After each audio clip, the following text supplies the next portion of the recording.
Hello, everyone. Thanks for joining us once again on the World Health Network broadcast. I'm your host, Ben Calderwood.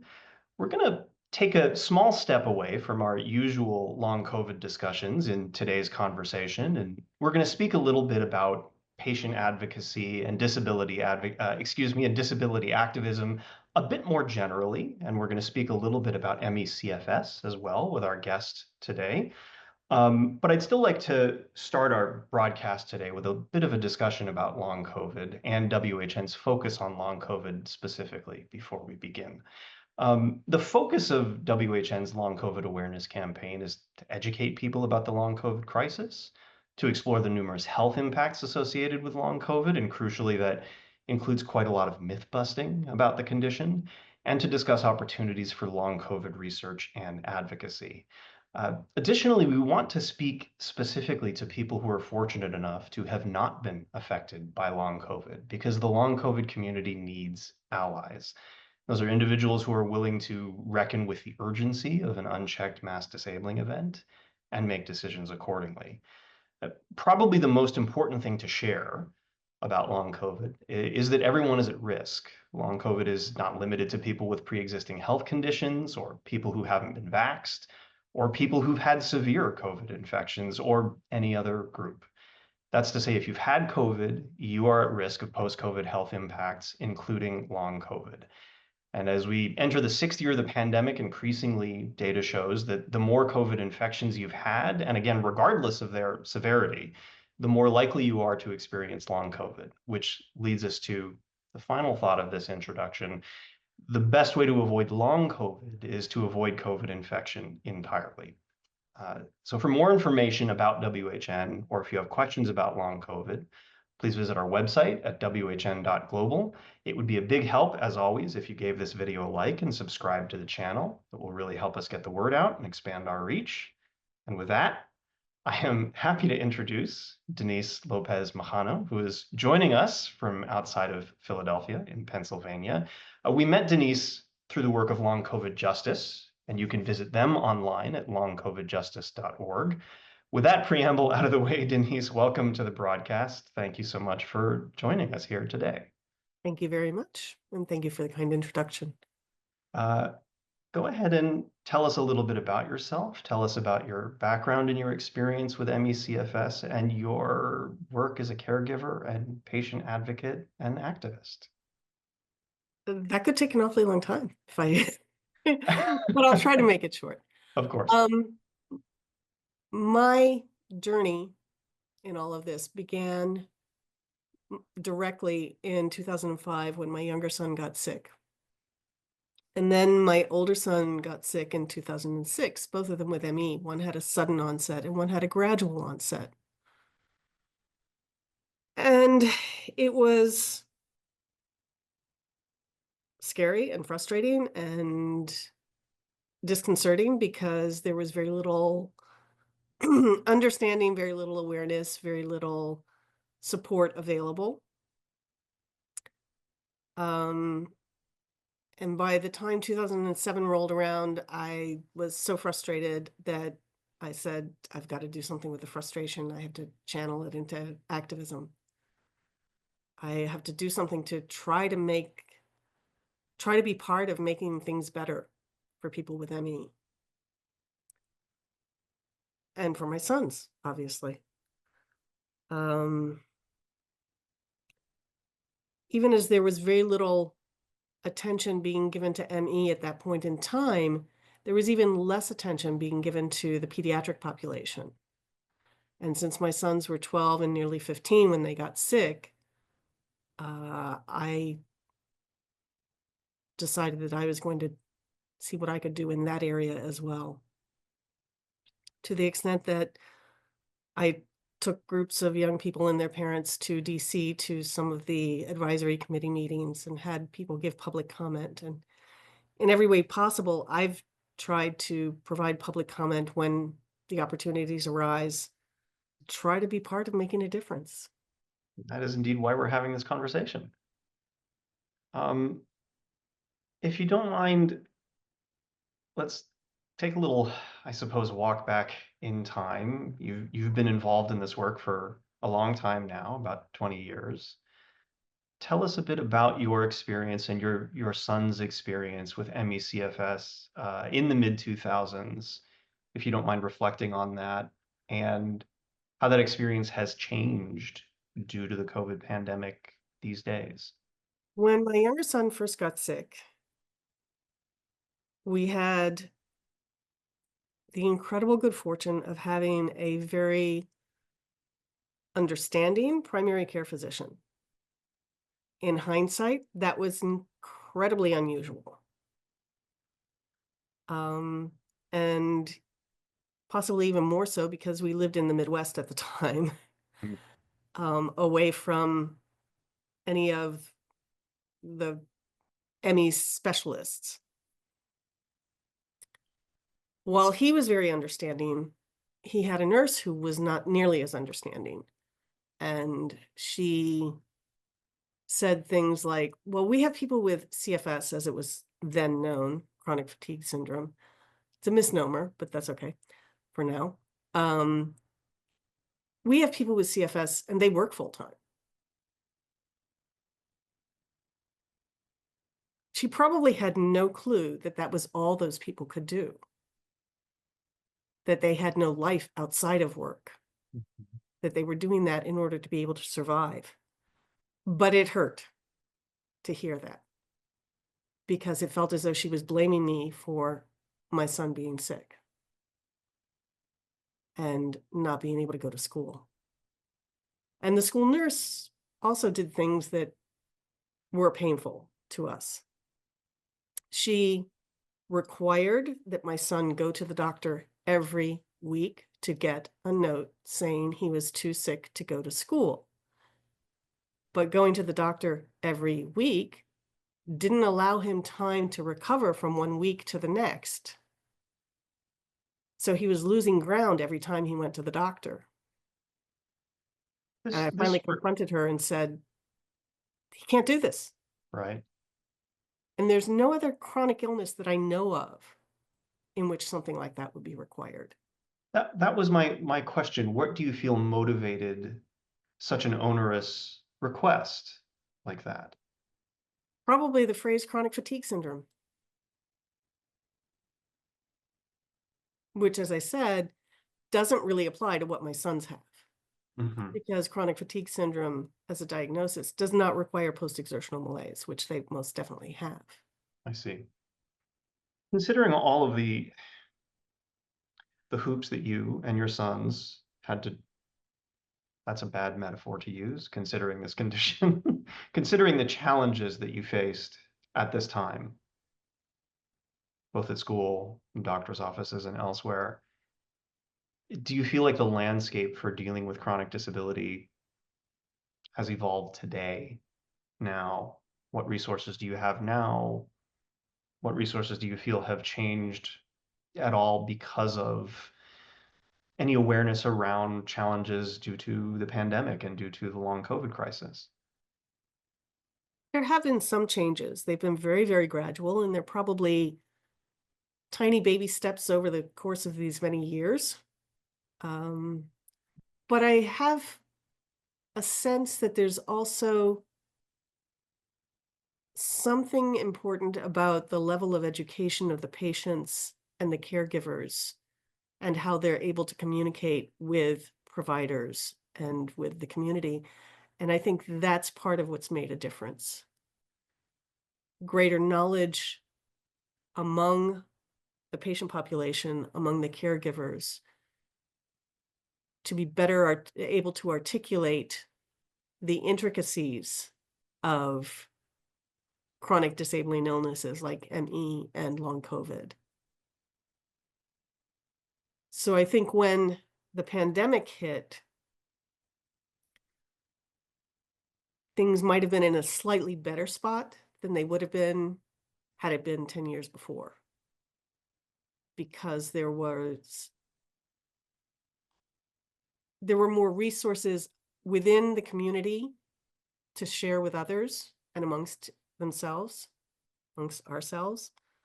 And I think we have learned along the way to hone our elevator speeches, our ability to interact with healthcare professionals, not to be intimidated by the white coat and all of that sort of thing. And we've been able to share that with the long COVID community.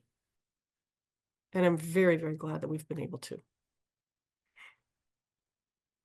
That's a that strikes me as a very telling statement, the fact that someone in your position needs to have an elevator pitch. You know what I mean? That this work requires that kind of polished interaction in order to have an impact, in order to be able to have your foot in the door to discuss the issues that you are trying to discuss and advocate on behalf of, I mean, your sons in your own personal instance, but of course on behalf of the chronic disability community more broadly. I think it's important to understand that we, for every conversation that we have, especially among with healthcare professionals or with agencies or potential funders for organizations, you tailor your conversations to that target audience, as opposed to throwing it all out there and the wild, seemingly endless list of symptoms and problems. Does that really impact what you're trying to talk about at that moment? Maybe not. So you tailor it more closely to the people you're speaking to. A little bit about that. You spoke about sort of, I suppose, initially trying to step through that door in 2007 on behalf of your sons. You have a really long history of patient advocacy and activism. Take us through briefly some of the work that you've done on behalf of patients. I mentioned submitting or providing public comment as often as I can when opportunities arise. I've been an invited panelist to several meetings. I've tried to, at this point, provide some helping strategy and guidance in terms of the history of what I've been involved in and years before that as well.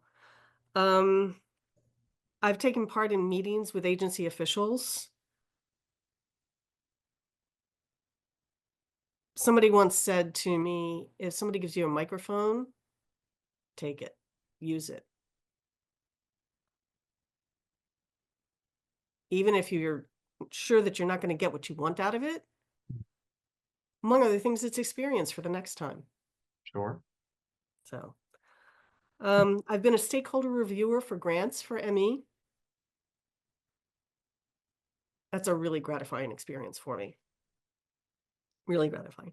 And I've also been leading for several years now support calls for caregivers of people with ME and long COVID and associated conditions Mhm. to try to break down some of the isolation that caregivers endure and also discuss issues that caregivers have.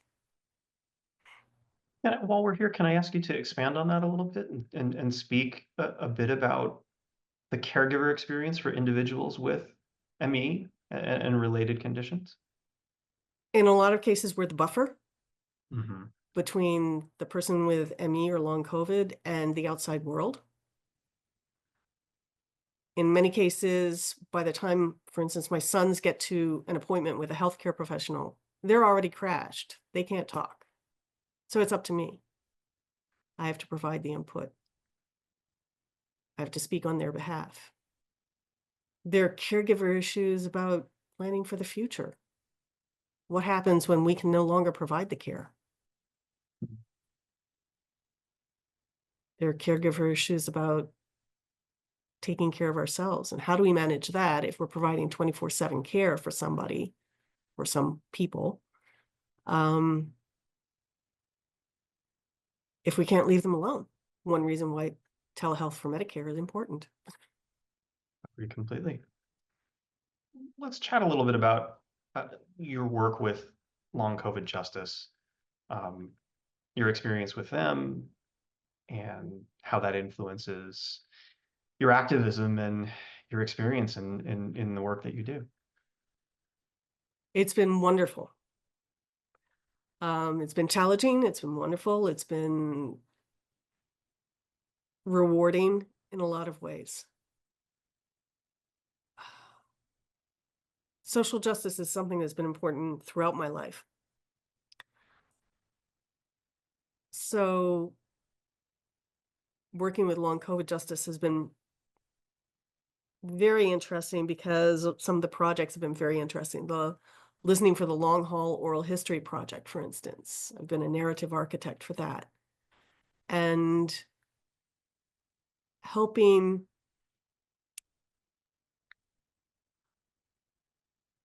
record and preserve and highlight the voices of those who are very rarely heard is hugely significant. Raising awareness about the whole miserable experience of long COVID and ME is also significant. As you said in the introduction, for every infection that somebody gets with COVID or the flu or something else, you can develop long COVID or ME or ME, to be honest. And sometimes people develop ME and they don't know what the trigger was. They could have had an asymptomatic infection of some sort, or it could have been a physical trauma that produced it. No one's totally immune from these things. And it's important that people understand that. And hopefully, if they gain some understanding of that, to have a better understanding, more compassion, and more empathy for people with long COVID, people with ME, and people with other infection-associated chronic conditions and invisible disabilities of any sort. I think that goal, perhaps needless to say, dovetails, of course, with some of the work that WHN is trying to do, dovetails with a lot of the conversations we're trying to have here, is to make a dent in that apparent lack of broad awareness of these conditions in any way that we can. Some of the work builds on the work from the HIV movement and the Absolutely. activism that the very strong HIV advocates and activists and allies laid the groundwork for a lot of things that we do. 100% not the only guest of ours to reference the blueprint that activism around HIV created for this sort of work today. And I'm deeply grateful for everything they've done. That's probably that's that as we're having this discussion, I mean, that might be a worthwhile history lesson for WHN to pursue one day. I think a retrospective on the work that was done by let's call them activist elders, for lack of a better term, on this topic, a worthwhile pursuit. There's a caregiver who is actually the parent of somebody with ME. But the caregiver has a long history of social work in the HIV movement. So it's been great when we have moments that we can talk about things and during the calls or as an aside from the calls. So absolutely. Well, I mean, that level of I talked about in the introduction, of course, that need for allyship. I mean, that degree of connection and solidarity and community building. On just an individual support level, I think as well becomes so vital, considering and I how. think, sorry, No, go ahead. and I think it's also very important to emphasize that people with long COVID, people with ME, and related similar conditions need to have as much sense of community as possible. It's a little bit easier with some of the internet access that's available these days, Mm-hmm. and that's a wonderful thing.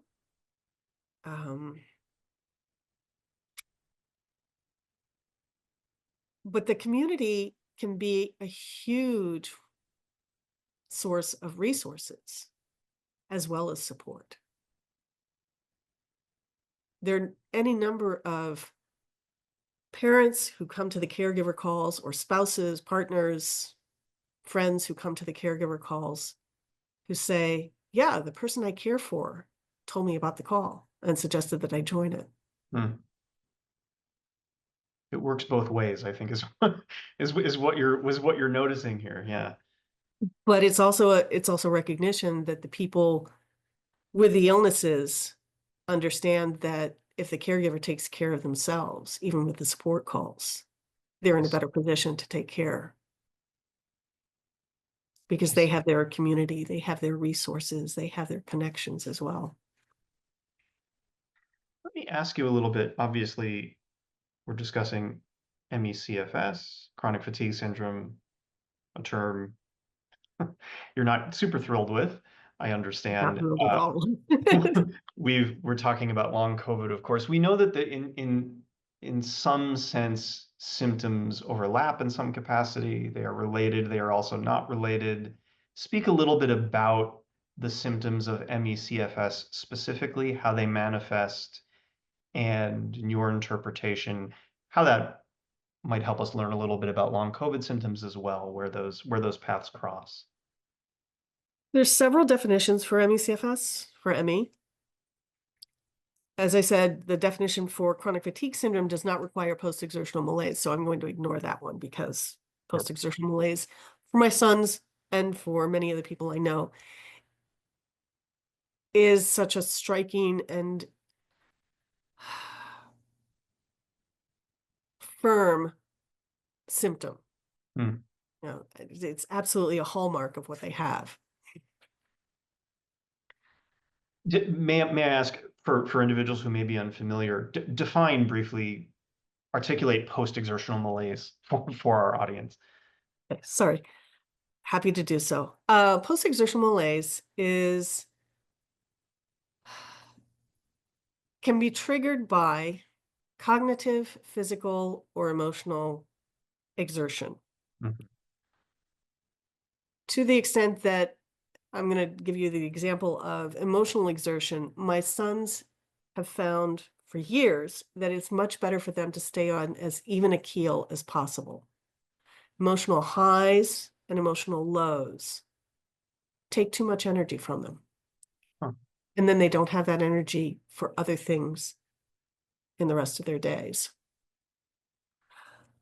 Post-exertional malaise can come on abruptly, but there can also be a delay of up to several days.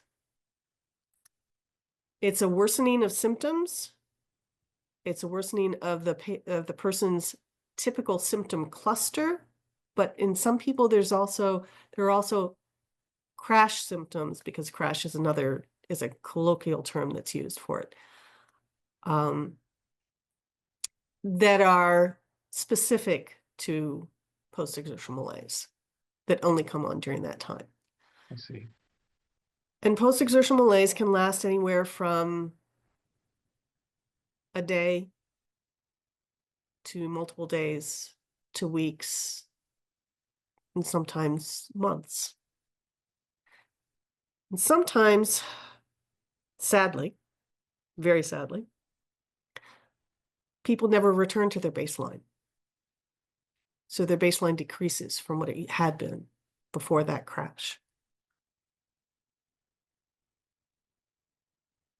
We Mm, certainly, sorry, go ahead. Sorry. And crashes can be extraordinarily debilitating to the extent that, as an example, during a bad crash, sorry, this is hard. When given the choice of 2 drinks to have with their meal, my sons can't choose. They can't make that simple decision. Mhm.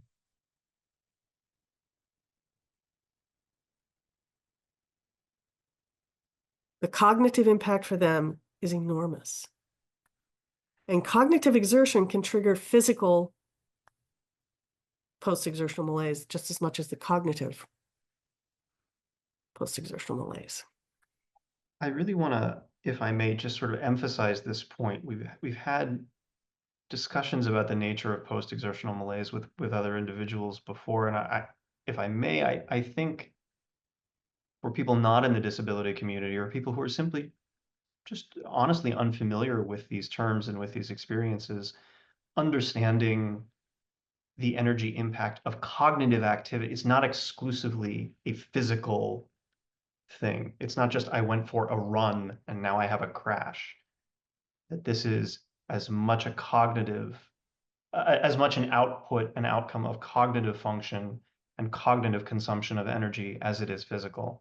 And I think people can sometimes be dismissive of that, of the energy expenditure required for cognitive actions as well. I've had people say, well, if you don't use it, you lose it. Mm,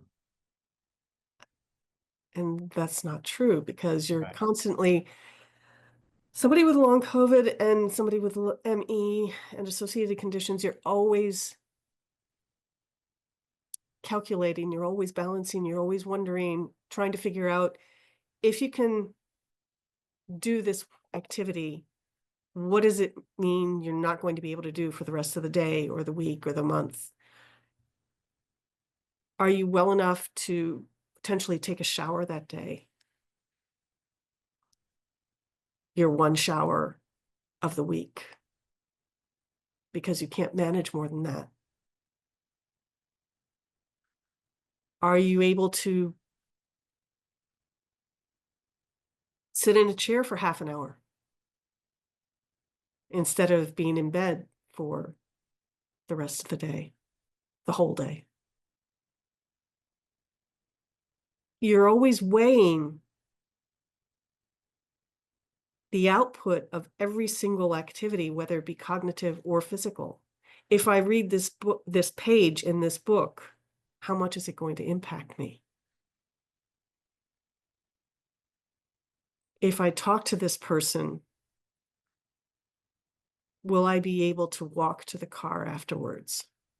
That level of I'm not sure how to characterize that. Just It's moment by minutia. moment, You're precise calculating calculation. every single detail of your life Yeah, and its impact on that's got every to single be other moment. an absolute, I mean, on top of managing the impacts of the experience of the disability itself, that added mental exertion to constantly be kind of minding, what will this cost me later? What is the Exactly. math on this for the day, for the week, for the month, whatever that is? That in and of itself is got to be greatly consumptive of It one's is because what many people do is they also preemptively rest or do radical rest ahead of right. events. So you have to try to plan how long how long you're going to be able to allot to that and how long you're going to have after whatever activity it is to try to hope that your post-exertional malaise doesn't last any longer than that. So for every activity that you're weighing that's outside of your normal energy boundaries, you're having to weigh on both sides before and after what it's going to take to put you in the best spot to try to minimize symptoms and the duration of them. When it comes to how the healthcare community is addressing this, when it comes to possible research, treatments, do you feel there is overlap between ME, PEM, and long COVID, and where do you feel doctors are moving in that direction, and what sort of attention individuals with these conditions are receiving from the medical community? They're not receiving enough, Right. to be blunt, in either case, for ME or for long COVID. Mhm. I think there were some big mistakes made early on in long COVID work in not looking back at the work done on previous infection-associated chronic conditions such as ME, Mhm. and not using that work as the foundation for additional work and for comparative work in long COVID. There might be a slightly better understanding of that these days, I hope. But to be perfectly honest, and you can edit this out if you need to, in the current climate, I don't know that that's going to be possible because I don't know that there's going to be any work done on long COVID because there seems to be an attempt to eradicate all mention of it and all mention of COVID. And that scares me for lots of reasons. I have no follow-up to that other than to agree with you. Like I said, you can edit it out if you need to. No. Um, it is an entirely legitimate concern. Uh, Because if you eradicate mention of COVID and long COVID, you're further marginalizing people who are already marginalized. yeah. You're rendering them even more invisible than they already are. Who else are you going to marginalize? Who else are you going to render invisible? Long list of targets in this country. Yeah. And I'm not talking you in particular. I'm saying, Oh, no, no, I understand. okay.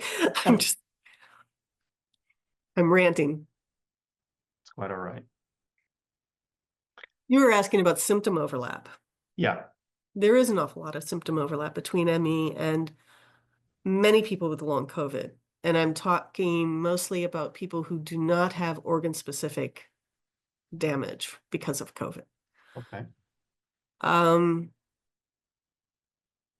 the most recent definition for ME requires fatigue lasting more than 6 months that renders you unable to do activities that were previously tolerated.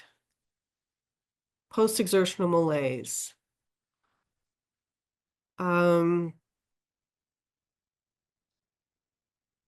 Cognitive impairment and or orthostatic intolerance. And I think I'm blanking on the last one. But if you think about the people you've spoken with who have long COVID, how many of those apply to them? In many cases, probably most of it. Right. Now, people with ME often have additional symptoms. They often have additional comorbidities. So do people with long COVID. So do Mhm. most people, in fact. I don't think there's anybody out there who's 100% healthy and doesn't have something. In an era where certainly this was true before the pandemic, but in an era where multiple COVID infections have so drastically impacted people's immune systems, that is even more true now. Absolutely. Uh, as someone such as yourself, who has operated within the MECFS community for 20 years, do you have any advice for people who may be newly diagnosed with these conditions or with long COVID? What should they be considering? I know that's probably a hard thing to reckon with for them and for you. It is. First of all, every single one of them has my empathy.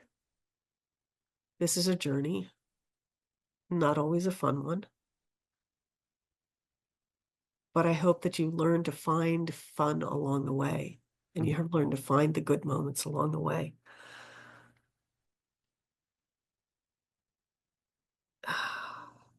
There has to be some reevaluation of one's identity. And I realize that that's hard because everybody who goes through this journey has undergone a huge shift from what they were their lives used to be to what they currently are. And that shift is dramatic. And in many cases, it's awful. But as much as possible, we need to find validity in the life that we have now. And for everyone, that's going to be something different.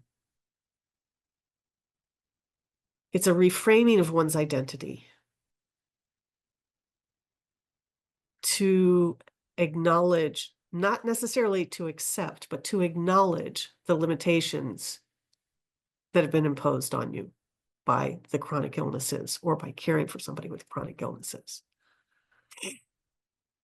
I would encourage people to connect with community. Again, for the resources, to make friends, to be able to talk with people who understand, for support, for ideas, for clues, for fun, for brainstorming, for just saying hi, if that's all you can manage that day.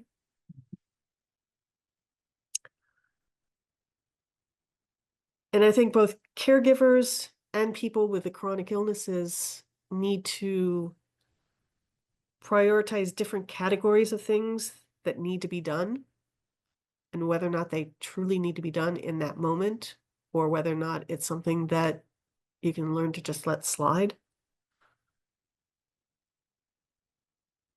But also, one needs to acknowledge all of the little things that were done.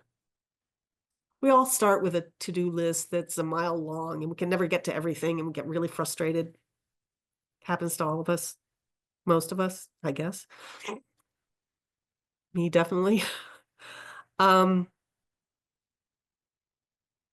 there are always acute things that crop up. The faucet's leaking, you need to attend to it because it's just making a mess. Whatever it is. That acute thing probably took your time away from something that was on your to-do list. But did you acknowledge it on your list? Did you put it in the column that said, I actually got that done? I took care of that. All of those things that you take care of during the day. You had to shift gears. The meal that was planned couldn't be done because the person that you care for couldn't tolerate it that day. So you had to shift gears and make something totally different. Okay. It took more time. It took more energy. It took more whatever. Or you had to go out and get materials for it, whatever it was. Put it in that other column that says, I got that part done.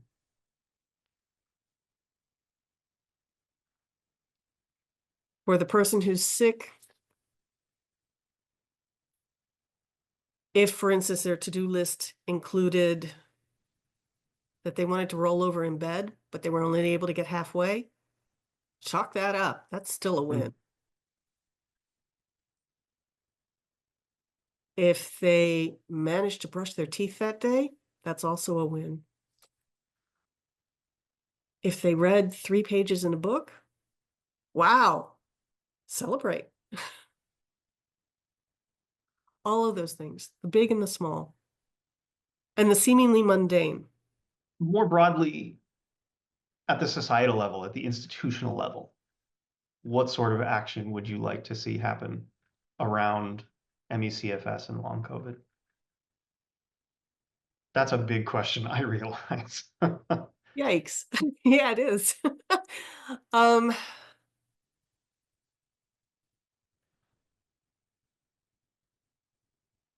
I'd like there to be patient engagement and stakeholder engagement from the get-go.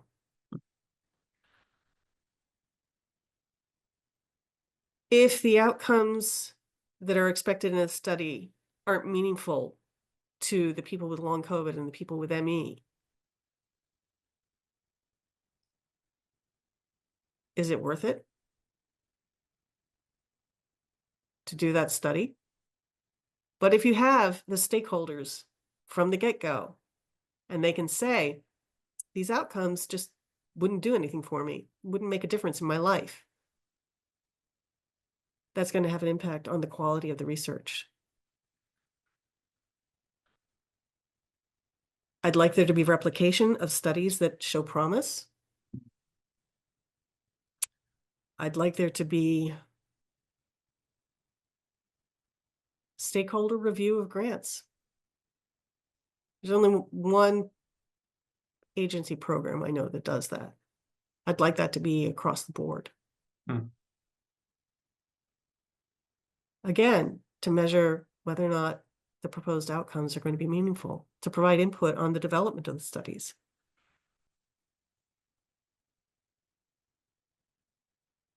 As well. I think there needs to be greater awareness. I think there needs to be a whole lot of education of healthcare professionals. I Every have sort of to healthcare say professional.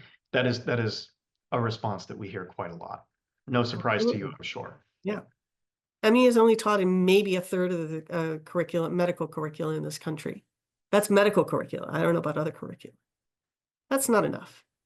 And it's given short shrift at that. Yeah. I've had a pipe dream that the ideal studies would be done by people who, if the researchers are new to the field, they would have an ME or stakeholder buddy who they would have to shadow Hmm. to get a better understanding of the illness. Could be done with long COVID too, Hmm. so that they know why they're doing this. That is a very specific and compelling recommendation that I personally have not heard before. I think that's an excellent idea. I think I think it would open eyes. Yeah. I think it might keep people more involved. And they may have to follow a couple of people because somebody's too crashed to be able to interact with them for several months, something Right. like that. Right. But they still should have a responsibility to truly get to know what happens in that person's life. Probably wouldn't hurt for a lot of other illnesses too. I think that makes a ton of sense. Um, Finally, as you look at the landscape, of which you are a critical part, disability justice and activism and caregiving specifically, uh, where do you find hope moving forward?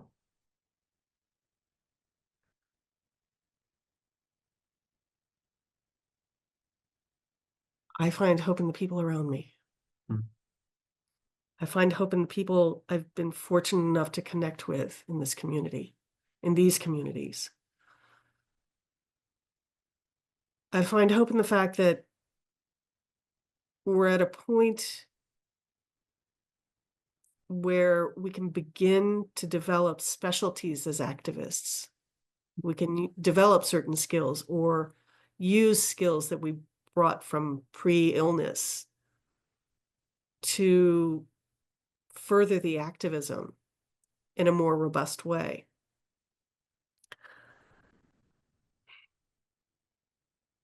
I find hope in people stepping up to be part of the solution, connecting with others, sharing with others, and being able to share resources with people, and being able to help people feel that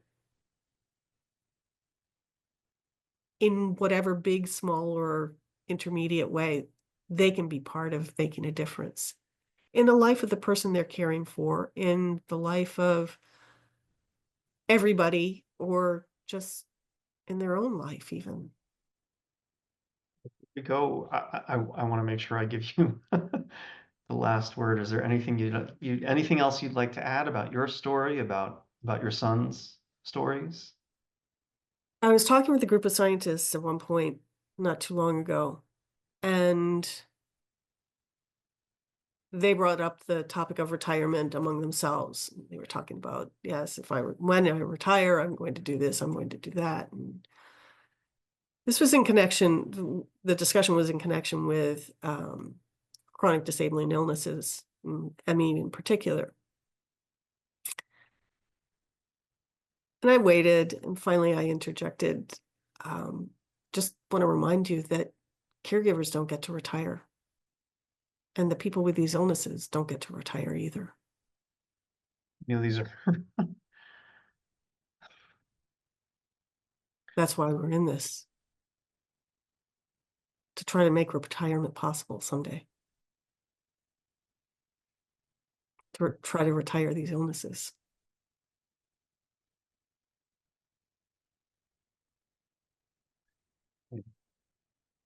Denise Lopez-Majano, thank you for joining us on the broadcast today, for being willing to speak a little bit about your sons and for sharing your story, for telling us about the work that you do. I know these conversations are difficult. We're very grateful for your time and for all of the work that you've done um, on behalf of your sons and on behalf of the broader community. Um, so thank you again so much for participating. I'll mention again, longcovidjustice.org. Please check that out if you'd like to learn more about their work. And of course, a little bit about us. The World Health Network is an organization working to end the pandemic as a global health threat. Of course, we're working to broaden our focus in 2025 to address growing public health challenges more generally. If you'd like to learn more about us, you can check us out online at whn.global. We do really hope you'll visit the website and consider participating. Thank you so much. We'll see you next time. Bye-bye.